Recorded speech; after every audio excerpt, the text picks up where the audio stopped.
Si al día de hoy todavía no conocen SoundPaint, les cuento que es una empresa que lanza librerías gratuitas cada tanto con muy buenos sonidos. Acá en el canal hemos revisado varios, por ejemplo Piano 1928,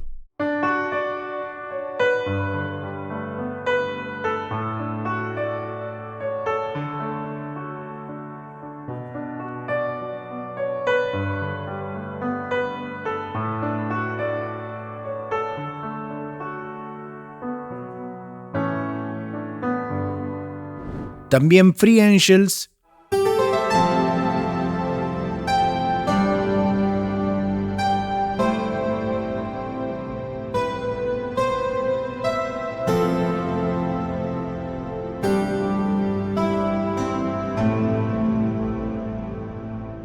y el último fue Guitar Ambiences.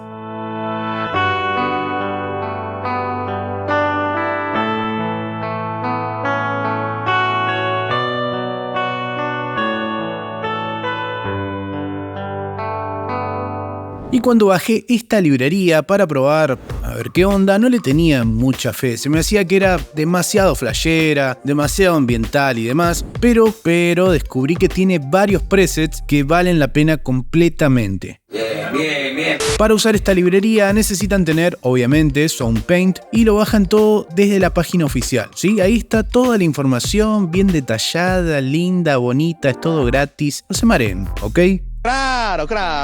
La interfaz de SoundPaint es muy completa, tiene muchísimos ajustes. Tenemos estos racks donde vamos a poder aplicar un conjunto de filtros, ajustes, parámetros y demás. O sea, podemos crear múltiples variaciones con los distintos racks y tenemos de todo, o sea, distintos tipos de efectos, modificadores y demás. Pero donde sí están bien completos los efectos es en la pestaña de efectos. Miren toda esta cantidad de efectos y encima se pueden aplicar en simultáneo y son muchísimos. Después tenemos por acá un arpegiador bastante normal, sencillo, y después los ajustes de master, ¿sí? Lo típico, es una interfaz igual un poco estrambólica, que generalmente fusiona varias muestras al mismo tiempo para crear sus propios presets. Como pueden ver acá arriba, se pueden combinar hasta 4 presets, editando todo lo que vimos antes en cada sonido. Una interfaz muy completa, pero un poco complicada. Sin embargo, acá del lado izquierdo tenemos los presets, una gran cantidad de presets. Muy completo. Esto vamos a revisar a ver cuáles son los que realmente valen la pena. ¿Te parece si mejor vamos de una con las demos? Yo diría que sí.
Algunos presets no están pensados para tocar en vivo, digamos, pero sí se puede usar como un sonido puntual en alguna producción, ¿sí? Se entiende, o sea, no sirve para tocar, ir de una nota a otra, pero sí para remarcar algo.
Lo que me gusta es que los sonidos se notan de calidad, están bien armados, bien diseñados y es raro encontrar este tipo de sonidos en el mercado. Ahí tiene un punto a favor, es muy original.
Los presets me sonaron gigantes, grandes, espaciales. Son perfectos para música ambiental o soundtracks de películas.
No sé si se llamará Ad Astra por la película, pero la verdad que machean muy bien. Si no vieron esa peli, se las recomiendo. Está buena.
Si no conocían SoundPaint, esta puede ser una librería ideal para empezar. Muy buenos sonidos, originales y de calidad. Gente, igual yo tengo hasta ahí. Si les gustó el video, podrían dejar un me gusta, un comentario y también suscribirse. Eso me ayudaría un montón. Y nos estamos viendo en el próximo video.